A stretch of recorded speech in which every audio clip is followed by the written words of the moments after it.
I know some of my ex-boyfriends watch my channel. Hello, hi, how are you? If we were in a relationship and it really meant something to me, you watched at least a whole season of this show with me. That's how you know it was real. It wasn't the I love yous and the, you know, hugs, kisses, good times, bad times, all that. It wasn't that. It was if we watched this show together.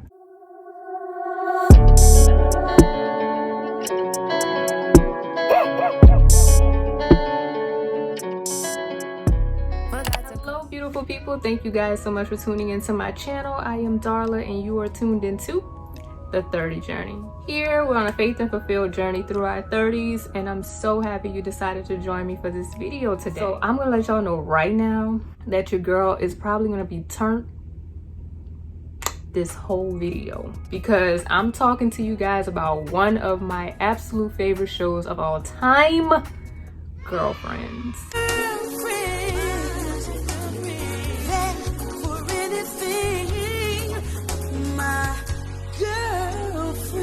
Let me just go ahead and let y'all know right now that I am a Girlfriends fanatic, and on your screen right now you will see that I have been a fan for a very long time. I was not playing games because this was truly one of my absolute favorite shows of all time, and that is why watching it again on Netflix recently just has me all in my feels. But this time around it's different, y'all. Watching it as a 30-something and watching it now with my 30-something eyes and not realizing so much, even from watching it and being a fanatic and everything, having the DVDs and watching it over and over again, there's still so much that I did not realize. Maybe you missed this too. Maybe you missed a few of these things too, and that's why I'm so happy to point these out for y'all and also get, you know, my fanatic energy kind of out to the world. So much I just want to say, apparently, you know, in this intro. I'm getting there, y'all, I promise. But one other thing that I do want to say is that this is not me doing a review of the show. I'm not breaking down each character and all of those things, but what I am doing is, like I said, pointing out some of the episodes to you guys and, you know, really showing you how this relates to us as 30-somethings now. And like I said, there's so much that I want to share, and we're about to get it started. So I first want to start off with the creator, writer, producer, Mara Brock Akil. I would say she is low-key a role model for me in many different ways, and I won't go too deep into that, but I will say that I absolutely love her work. So you may know some of her work. You may have watched shows like The Game, which is actually a spinoff of Girlfriends, Being Mary Jane, another show on OWN that I absolutely love, that I was devastated that it got canceled after the first season, Love Is. She continues to give us timeless content for the culture time and time again. And look, I bow graciously to you, Miss Mara Brock Akil. I think you are absolutely amazing, and I am, and so many others are so grateful for Girlfriends and so many other things that you have created as well. I'm saying this like she's going to watch this video, but just in case she does, yes, thank you so much. And I am out here still waiting for a Girlfriends movie, but we're gonna focus on where we at right now. Okay, y'all, so a fun fact about Mara Brock Akil is that she was 30 years old when that show was released on UPN in 2000. Y'all may not feel how I feel about that, but I just think that that is so awesome. And just when I think about the journey of Girlfriends in itself, and they ran for 8 seasons, so basically all of Mara's 30 journey, like that to me is so awesome, because I'm just thinking about one of her most prominent and amazing pieces of work that is attached to her name, you know, was in her 30s. So now that that is out the way, let's kind of move into some of the episodes that really stick out for me and things that I want to show you. So one thing that I did not notice was the very first episode of Girlfriends was Joan was turning 29 years old. So this show basically showed a journey of the end of your 20s going into your 30s. Happy birthday. Thank you. So, how old are you? 26. I lied. I'm 29 today. And according to my life day planner, I should have it all by now. The career, the husband, the kids. So if I say 26, and I bought myself some time, okay? And I don't know why I didn't catch this. Maybe because of the humor and just the overall brilliance of the show in general and how it just was so entertaining. I think that's what I was gravitating towards most than the stories itself. And this starting with Joan turning 29 years old, the last hoorah of her 20s, and moving into her 30s. It was just something about that just spoke to me from episode 1. I was just like, oh my gosh, how did I not realize this? But not only that, just seeing, you know, how she was navigating that and the fact that, you know, she had worked in her 20s to get to that point. That kind of moves a little bit to her being in her 30s, as we watched a little bit later on in the seasons, that she had a whole career change in her 30s. And I was just like, yes! Well, why don't you call him? Because I'm running a business here, William. I'm swamped. Like, everything about that just had me all in my feelings, because this is something that we're starting to see more and more happening. Like, people are realizing that even though, you know, they may have chose a career earlier in their lives, like, it's not purpose. It's not what I love doing. It's not something that's really fulfilling me. I made this decision because, you know, people around me said I should do it. Maybe I'm choosing the career, you know, for, you know, my family. Maybe I'm choosing it for my future family. Maybe, you know, I'm choosing it based off of survival alone, because I know a lot of people in this decade of life that are in, you know, positions that they don't want to be in, and they're there because this is what pays the bills, not this is what truly fulfills me. And we could go deeper into that, especially when it comes to the Black community, but we'll continue to journey on. But I do want to stress that I love the fact that this was something that was, you know, brought to the forefront, because even though we know that Joan had friends and things like that, which is another thing, like having really good friends around you who are well connected and who you can also network with. Like, being able to have friends that know other friends or other people in high places. Like, that is very important, I believe, in this decade of life too. But the beautiful thing about this is that she did have a friend that invested in her dream, and then it ended up starting to turn a profit. And we also saw Joan go pretty much crazy out of her mind because she was, you know, starting to feel herself. But I love that she was able to pivot and say, hey, this is what I really want to do, and I've worked so hard to get to this place where I have money saved up and I'm able to chase my dream. I'm able to do, you know, something that I want to do, as opposed to feeling like, you know, stuck in this place in corporate America where I'm not happy. And that is another thing that I think is so beautiful, and that was so beautifully done. That was a great thing to watch, you know, as far as Joan being on her 30 journey and actually being able to make that pivot and really decide for herself that this is the direction I want my life to go and this is where I want to move. Also want to say that Joan worked at Wiener Sickle for a minute because she was bored. So baby, you want a number 3 wiener sickle with fries? No, Mom, a number 4. Okay. Let me get a number 4. You know, for just 50 cents more, you can do the wiener splash.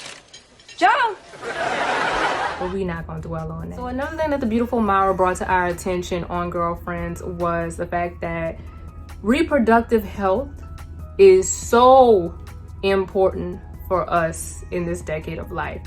But the interesting thing about this is that she gave this journey to the youngest character. And I was just like, I don't know if that was intentional or not, but I thought that was very interesting. So if you guys remember, Maya ended up having fibroids. Let's begin our journey, please. Okay, any newcomers, please join me at the front so no one overextends themselves today. Don't be shy. Injuries or problems I should know about? I have a fibroid tumor about the size of a grapefruit in my uterus. Ooh, too much information. Just kidding, love. This is something that we don't really talk about, which is very unfortunate, because this is something that is happening more and more and becoming more and more prominent in our community when it comes to fertility and different things with reproductive health. And I love the fact that Myra brought attention to this, and I thought it was beautifully done with the youngest character, and I'll go a little bit into that. But first, another fun fact. The youngest of all of the girlfriends, y'all, is Toni. And she was actually the oldest, because of course she lied about her age. They showed that in an episode. Well, I've been Toni Childs for the last 32 years. I think I would know the level of my shallowness.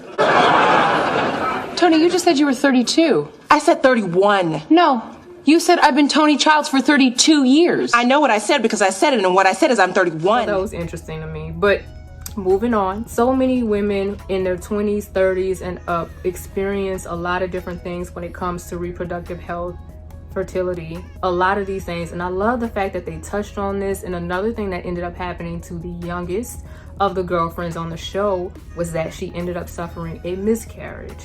And that, to me, like I said, I don't know if that was intentional by Mara, but I thought that was so interesting because she could have easily given that to, you know, one of the women who were in their 30s, and that could have been an issue for them, you know, as far as, you know, as you get older, because we know what happens and we know the time clock that a lot of people love to remind us about. But the thing that I loved about it, like I said, was the fact that she gave that to the youngest character, which also means that, y'all, this is something that affects our community no matter what age. And I love that she brought light to that, because this is something, like I said, that we should be having more conversations about.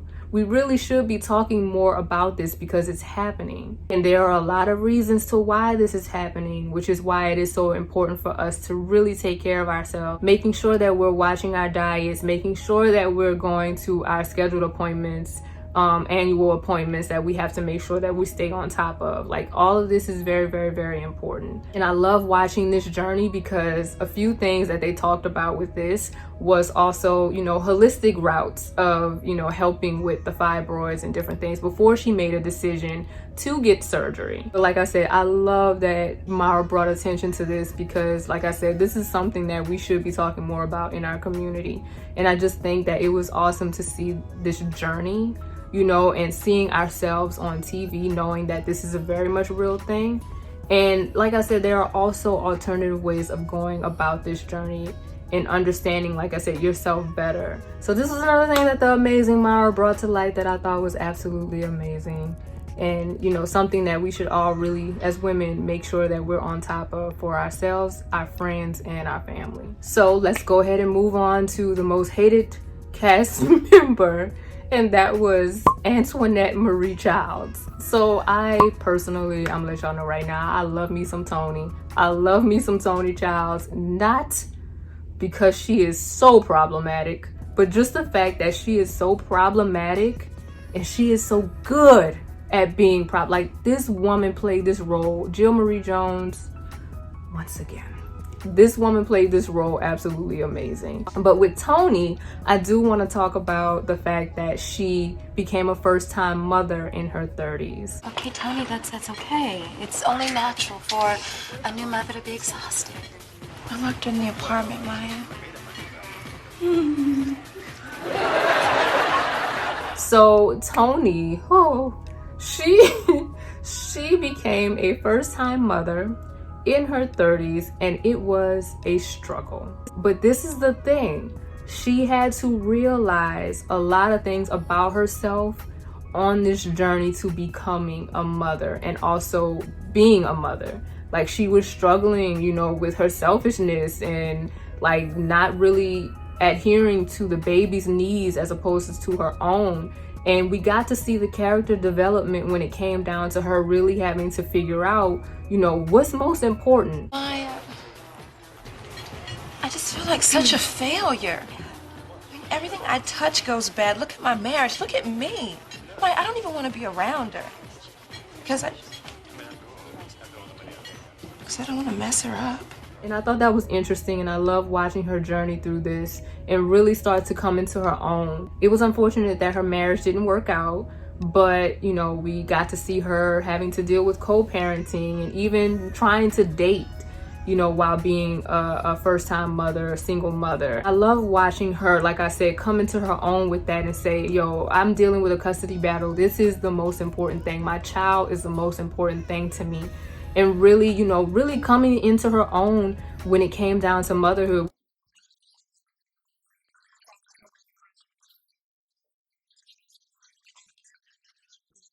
Your life changes when you have children. And, you know, being able to just see that journey, y'all, I thought was very, very interesting. And I thought it was really, really good and displayed really good with the most selfish character ever. And once again, that was something that was displayed for that character in her 30s. Okay, so let's talk about Lynn. So Lynn was honestly the most educated of all. Lynn had 5 degrees. And she was a bum. She was a whole bum in her 30s. And purpose did not end up showing up at her door until she was also in her 30s. Now, it was interesting watching this whole journey of Lynn singing and her singing career and different things like that. I wasn't invested in that storyline. I'm not even gonna hold y'all. But I really did love the fact that she found her purpose in her 30s, decided to marry it, and decided to commit to it. The only thing that she committed to outside of some of the relationships that she was in. Another fun fact, her and Saul Williams, the character that plays Savad, who was the guy who was celibate on his journey, which is another thing, celibacy, in her 30s. Lynn lasts 10 months. All right, Lynn. So Saul Williams and Persia White, who played Lynn, were married for a year. Kind of caught me off guard just a little bit, but I think I could see that. I could kind of see that. I actually am a fan of Saul Williams' work, but either way, they were married for a year. Fun fact. But it was interesting to me watching, you know, Lynn try to navigate this journey of purpose and, you know, figure out what she wanted to commit to. I thought it was interesting because she was like, I'm not a 9-to-5 type girl. This is not where I see my life going. This is not what I believe is for me. And I totally understand that. And it wasn't, like I said, until her 30s that she found real purpose and found what she wanted to do with her life and pursued it. And I think that can be a testament to a lot of us, because I think you feel obligated to be something, which, you know, depends on your personality and who you are. But there are some people in this world that legitimately, I don't want debt attached to my name. I don't want possessions attached to my name. I want to journey through this world and figure out what I want to do. And that's okay too. And I love the fact that they represented that, even though, like I said, Lynn was a bum. But either way, I just love watching, you know, that journey as well. And like I said, that was something that Lynn also journeyed through and realized for herself in her 30s. So let's talk about my favorite girlfriend of them all, William Dent. So here's the beautiful thing that I love about William's character. I love that Myra wrote William's character to be heterosexual. And I thought that that was great because, you know, a lot of people will automatically assume because of a man's mannerisms or him just being kind of corny or whatever, that automatically this dude is gay. They even reference to that in the show. And I thought that that was very interesting. And I think that it's so important to have that type of representation for men, because automatically people want to throw him into a character of being homosexual, and that's not who he was. Now, William said some off-the-wall stuff that I would have been like, sir. You know, I need a white woman because I've just about had it with you black guys.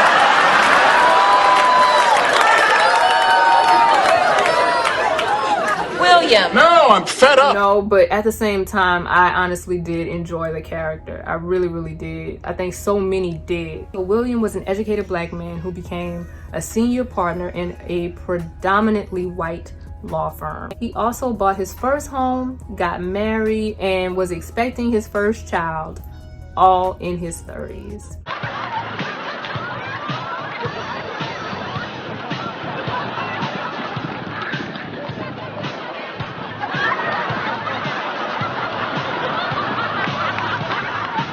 And this was a man who he felt like it's not gonna happen for me. Even though I have so many things to offer, you know, a great woman, and, you know, I'm well educated, I'm smart, I have a lot of things going for me. And this was a man who really thought that that was not going to happen for him. He struggled with being a bachelor because that's not who he really was. He wanted to be in a committed relationship. He wanted to share that life with someone. And I think, you know, even though there's a big misconception with a lot of the men, you know, who are out here, I have found that a lot of men in their 30s, mainly late 30s, they want love. Now, the thing is, a lot of times they do want love and settle for sex.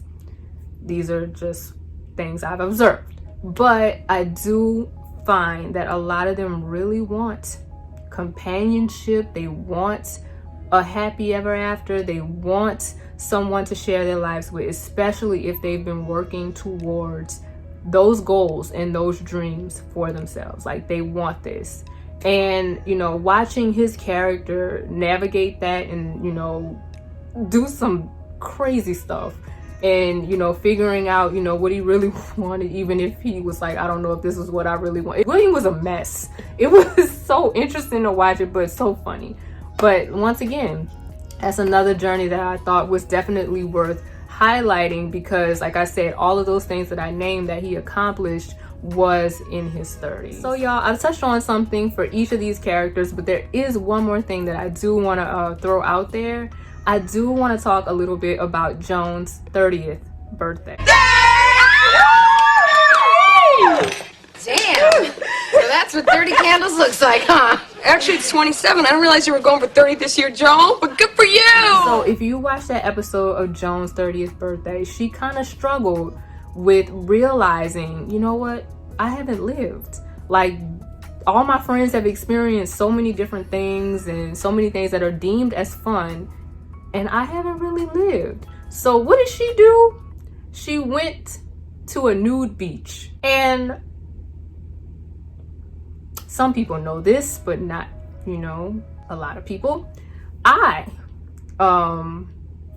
set out to go to a nude beach. It didn't quite work out because this was on a solo trip of mine. I don't know why I wanted to do this, but I did.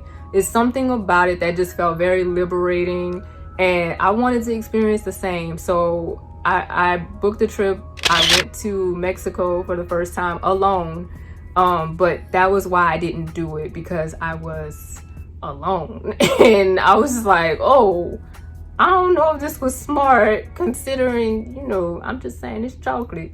But no, seriously, I really was like, I can't do this, because I have no idea what'll happen or what could happen. So, you know, I talked myself out of it, but I did get to kind of shower, you know, on the rooftop in the open, you know, at the hotel I was staying in, and I settled for that.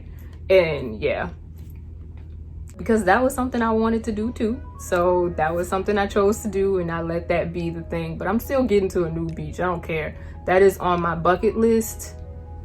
I'm doing that. I don't care what nobody has to say. I don't care how anyone feels about it.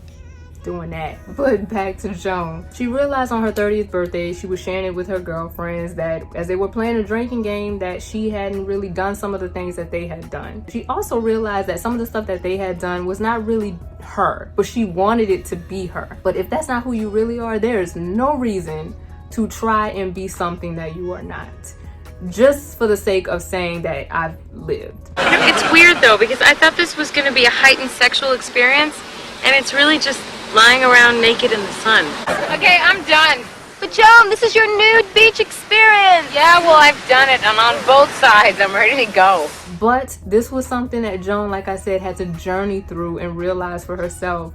And I think at the end of that episode, she really did realize that she had a great life at that point.